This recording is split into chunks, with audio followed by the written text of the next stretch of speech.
Hello everyone. Today we are going to start our next chapter, 10th chapter of history, 18th century political formation. In this chapter we will see how changes came during 18th century, how empires flourished and they declined during this time period. The crisis of empire and later Mughals. If we understand the rise and fall of Mughal empire, we see that Mughal empire started with Babur. Slowly and slowly it was declining, it came to an end. Then at the time of Humayun, there was a greater downfall of the empire. Then the time when Akbar took the command of the empire flourished a lot. Then at the time of Aurangzeb, the empire's glory was at the peak. After him, the successors were weak and they couldn't do work efficiently. And we can say whenever there is decline of anything or any empire, so many factors are there. Not only a single factor is responsible for that, so many factors are responsible for that. So we will see the reasons for the decline of Mughal empire. Aurangzeb depleted military and financial resources of his empire because he was engaged in wars, long wars in Deccan. The result was that the finances were depleting. Then, because as we know that finances are the lifeline of any region, then what was the result? Financial crisis was there. Then the successors were incapable and they were inefficient. They were not able to do efficiently. Then Aurangzeb could not consolidate his empire. No doubt Aurangzeb was a good emperor, but he couldn't consolidate his empire. The efficiency of the administration broke down. At that time, the Mansabdars were becoming very powerful. They were gaining undue importance in the society, and Subedars were also having too much political, social and economic power. Whenever someone is having too much of power, then he or she does wrong, because as we know that power corrupts a man and absolute power corrupts absolutely. So we can see that there were so many reasons for responsible for the decline of Mughal empire.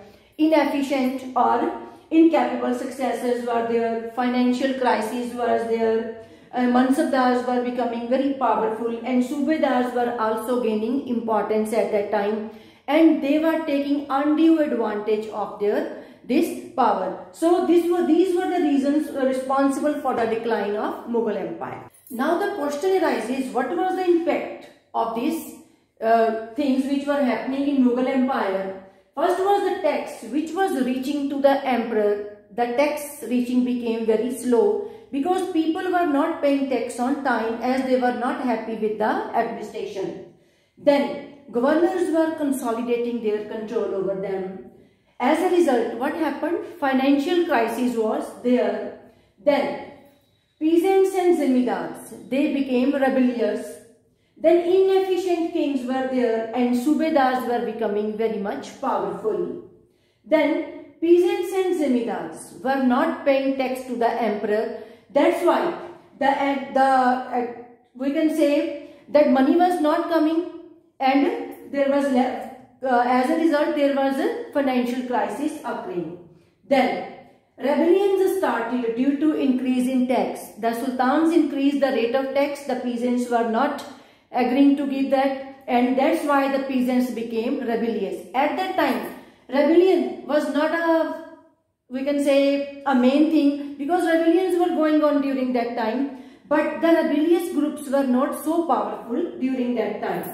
Then the rebellious groups, why were there rebellions? Due to economic resources, because financial crises were going on. As we have already talked that finance is the basis of any economy, and without finances we can do nothing. Then revenue system was also declining. Side by side, what happened? Nader Shah attacked in 1739 and Ahmed Shah Abdali also attacked from 1748 to 1761. Due to these attacks, there was lack of military empire, there was disturbance in political and social system, and so many problems were occurring. Then there was competition among the different groups of nobles. Then as a result, Mughal empire started declining. So we have seen when there was disturbance in the Mughal empire, then there was so many reasons which were responsible for the decline of empire.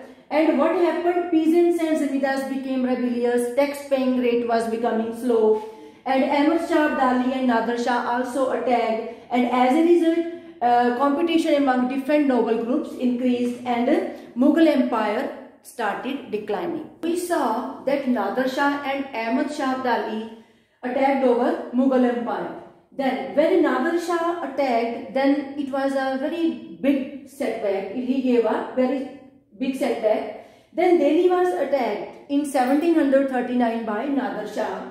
Nader Shah was an Iranian ruler. He was the Shah of Persia, means Iran. Then he was so victorious that he assumed so many titles. He was given the titles, for example, Napoleon of Persia, Second Alexander, and the Sword of Persia. These were the titles which were given to him. I will repeat, he was given the titles of Napoleon of Persia, Second Alexander, and the Sword of Persia.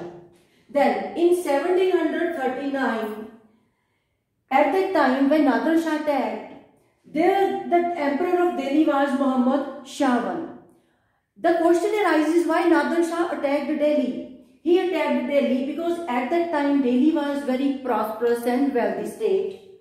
When he attacked Delhi, he took with him worth 16 lakh rupees, then so many gold coins, then 1 crore of gold, then jewels worth rupees 50 crore. Apart from that, he also took with him the peacock throne and the Kohinoor diamond, which was too costly. I will repeat, the wealth which he took with him from Delhi. What was the wealth?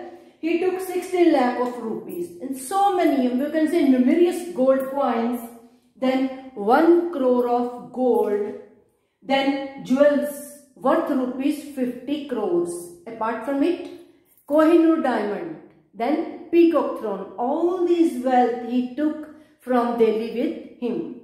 Then when he attacked Delhi, then so many results, as a result, so many new states were emerging. Then governors and zamindars were consolidating their power. Number of independent religious groups came into existence. At that time, mainly 3 types of states were emerging. First were the states who were the old Mughal province states like Awadh, Bengal and Hyderabad. The rulers of these states were powerful and independent, but they didn't break their relations with Mughal empire. Then the states who enjoyed considerable independence under the Mughal emperors and as Watan Jagirs. About Watan Jagirs I will be telling you later on. Then third were the states who were under the control of the Marathas, Sikhs and Jats. They struggled a lot to assume their independence. So we have seen 3 types of states were emerging at that time. The states which were of old Mughal empire, they were like Awadh, Bengal and Hyderabad. They were powerful and independent states, but they didn't break their relations with the Mughals. Then second were the states who were enjoying considerable independence under the Mughals as Watan Jagirs. Then third were the states who were under the control of Marathas, Jats and Sikhs.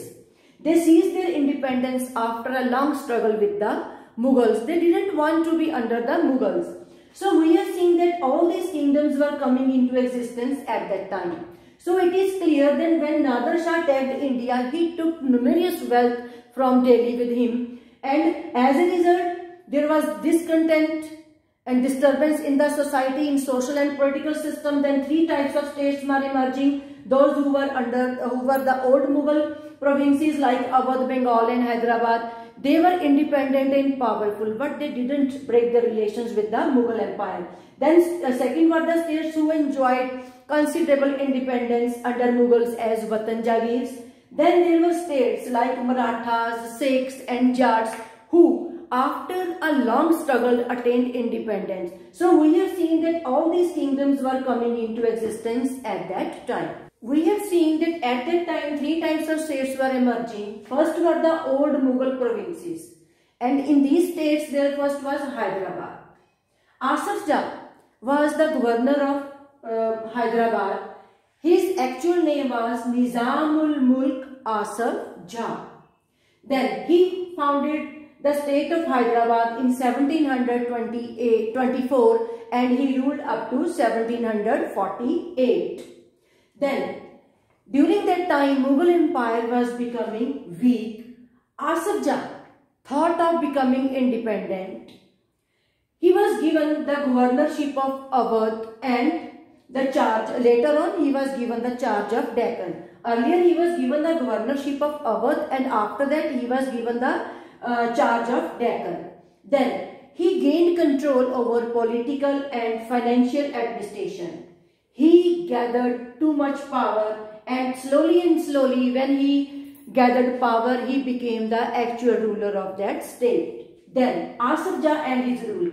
How Asaf Jah ruled over his kingdom? He brought skilled soldiers and administrators from north to his state. He appointed mansabdars. Then to those mansabdars he granted jagirs. Then he ruled independently without seeking any direction from Delhi, or we can say without seeking any directions from Mughals. Then during his time Hyderabad was engaged in struggles.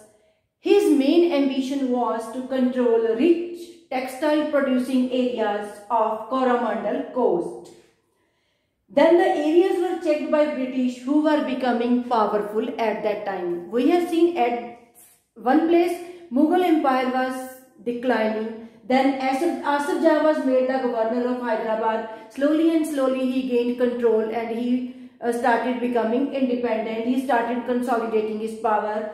Then he brought the skilled administrators and skilled, we can say, soldiers from Deccan to his state. Then he started ruling independently without seeking any type of interference or any guidance from the Mughal emperors. Then during his time Hyderabad was engaged in struggles.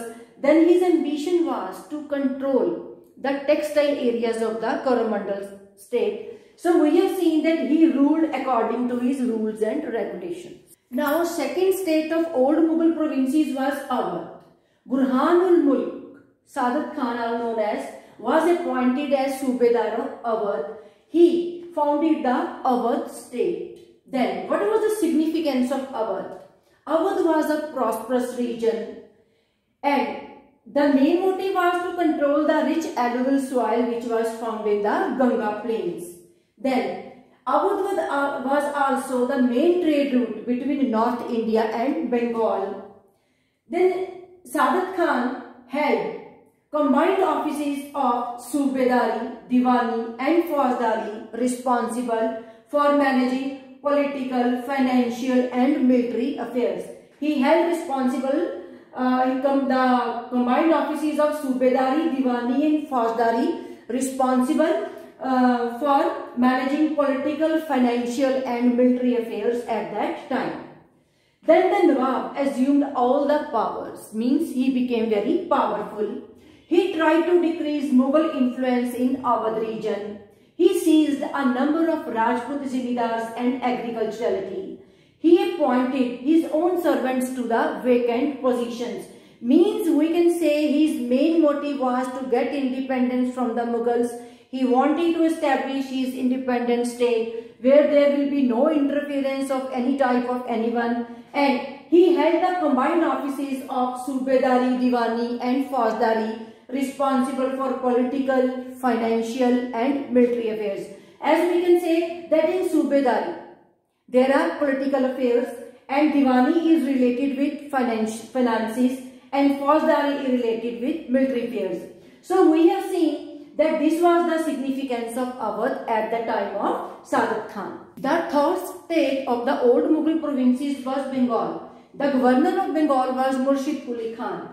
Bengal has a great role to play because as medieval history is about to end and we are going to enter into modern or colonial history from Bengal itself. Then what happened? Britishers entered our country from India, from Bengal, and they had their control there. And in 1717, Bengal became an independent state and it was made a province in 1717. In 1757, Bengal got separated from the Mughals and it came into the hands of the Britishers. Murshid Quli Khan was made the governor of the state. The actual name of Murshid Quli Khan was Surya Narayan Mishra. He was a Hindu and there is a story that he was sold to a Persian and later on he got his name as Murshid Quli Khan. Later on he was appointed as the governor of Bengal. He was very efficient. He seized so many powers and when he seized power, he tried to lessen the Mughal influence over his empire. Then at this time, revenue was collected in cash and great strictness was used while collecting the taxes. He also started the reassessment of revenue of Bengal. The Zimidars had to borrow money to the farmers, those who were unable to pay the tax. When they were unable to pay the tax, they had to borrow money from the bankers or the big Zimidars. Then what was the impact of this system? The impact was that the influence of the Zimidars was lessened because they were not having sufficient funds and they were have to borrow money from the others. Then influence of money lenders was increasing because the Zimidars were also having money from the money lenders. Naturally, those who are having funds, they will be having importance or say in the society. And slowly, Mughal system was declining and regional states were growing up. When the reassessment of revenue of Bengal was done, then the revenue was collected in cash and great strictness was done there.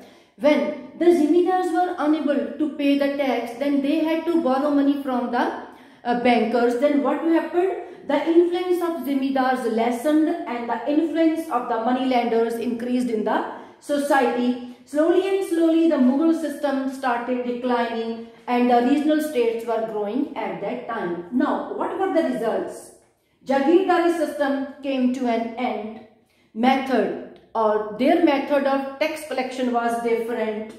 Then rich bankers and merchants have to take money from the farmers. There was influence on the political system. We can say that history repeats itself until we learn from it. We have seen that Bengal was having a great importance. It was from Bengal that the Britishers entered in our country because it is from this area only that our medieval period is coming to an end and we are entering to the modern or colonial history because this is the last chapter of history of class 7. Then we have seen that Murshid Quli Khan was made the governor. His actual name was Surya Narayan Mishra and he was efficient and he seized power and he tried to reduce the Mughal influence over his empire. Then reassessment of revenue was done. Then it was collected in cash and great strictness was done there. Then the method of Jagirdari came to an end. Rich bankers and merchants were lending money to the farmers whenever they were unable to pay the tax. Then this was the influence of the political system. So this was all about Bengal. Now some other type of political formation in the 18th century was Watan Jagirs. As we have earlier talked about Watan Jagirs, Jagirs means lands granted by emperor and Watan means country. In a country, whenever lands were granted, those were known as Watan Jagirs. The Mughals were having a balanced relationship with the Rajputs. Rajputs were told to have Jagirs, but they were to remain under the Mughals' authority. They will rule on behalf of the Mughals. Kings of Amber and Jodhpur were given Watan Jagirs. They served under Mughals. They were permitted to enjoy considerable autonomy in their Watan Jagirs. They attempted to extend their control over the adjacent rulers. Ajit Singh, the ruler of Jodhpur, was involved in Mughal Empire. Then what happened? Other states surrendered. Rajputs accepted sovereignty of the Mughals. But Mewar state defied the Mughal authority. Means we can say Maharana Pratap didn't accept the authority of the Mughals. Then other rulers were coming under the canopy of the Mughal Empire. Rajput families claimed Subedari of Gujarat and Malwa. So we have seen that so many states were granted Watan Jagirs by the Mughals, means they were given lands, but they were to be under the Mughals. Some states accepted, but Maharana Pratap didn't accept this Mughal authority. Then there are many Rajput families also claimed Subedari of Gujarat and Malwa. Now came the Marathas. In 18th century, Maratha kingdom expanded under the leadership of Chhatrapati Shivaji. He came from a warrior family. Peasants, pastoralists provided backbone of the Marathas. Shivaji used his forces in Peninsula for challenge. Then Aurangzeb tried to suppress the Marathas, but he couldn't succeed in that. After Shivaji's death in 1680, effective power in Maratha state was widened by the family of Shivaji's successor as Peshwa to run the country. Then came Peshwa. Marathas developed into a successful organization. Peshwa declared Pune as their capital. Then Peshwas had a good military organization. They captured Malwa, Gujarat and Deccan. They lied Chauth and Deshmukhi taxes. Then they extended their empire a lot. Agriculture was also given importance during that time. Then came the Jats. They originated in Bharatpur area. Then Churaman, under the leadership of Churaman, they extended their power. Jats were the prosperous agriculturists. Then came Surajmal. He was the main leader of the Jats. He conquered many areas. He made a number of forts and palaces. In Bharatpur, he made the Lohgarh fort. The Jats belonged to the different communities. Later on, some Jats joined Sikhism. Then in Panipat and Balabgarh, they became the trading centers. Then Bharatpur emerged as a strong, we can say, state under their leadership. Now Jat kingdom flourished a lot when Nader Shah in 1739 attacked. Many nobles took refuge to south. Son of Surajmal also fought with the Mughals. Then Jats also contributed a lot to the architecture. Then Bharatpur fort was built in fairly traditional style at Dik. They also built Amber and Agra forts. Even today you people visit Agra, you must be visiting these places because they are very fairly built. Now came the Sikh community. They originated in Punjab and they organized themselves into a political community. Guru Nanak Dev Ji laid the foundation of Sikhism. He organized them into a peaceful community, but slowly, when the Mughals became cruel, they have to take the swords. Otherwise, this was a very peaceful community. Due to the cruelty of the Mughals, they have to take the swords. When Aurangzeb became intolerant, Sikhs became against him. They became a political community. They were having in the region of Punjab. Punjab is a region between 5 rivers: Satluj, Beas, Ravi, Chenab and Jhelum. In this region is the Punjab region. Then Guru Gobind Singh Ji fought battles against Rajputs and Mughals. Then Guru Gobind Singh Ji created Khalsa Panth. Then now what was the situation? The Mughals were becoming religiously intolerant. When under Banda Bahadur, Khalsa community rose in authority against the Mughals. Because at that time Guru Gobind Singh Ji died and under Banda Bahadur's leadership, Khalsa community again rose in authority against the Mughals. Then Sikhs declared their sovereign rule. Sikh community ruled between Satluj and Yamuna. They organized themselves into jathas or missals. The combined armies of jathas or missals were called Dal Khalsa. Now what the people do? They used to meet at Amritsar on Baisakhi and Diwali twice a year, where they were to take the collective decisions. Then they also started the Rakhi system, which was a protection to the cultivators. So we have seen that Guru Gobind Singh Ji inspired Khalsa Panth a lot, and after Guru Gobind Singh Ji, Sikh community rose under the leadership of Banda Bahadur.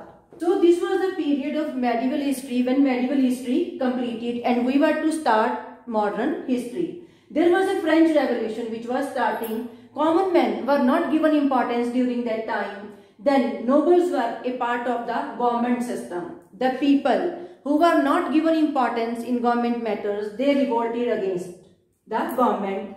Then the law was passed where it was said that everybody will be treated equal and equal opportunities will be given to all. So this was the development that was taking place during that time. So this was all about this chapter, 18th century political formation. Thank you. Have a good day ahead.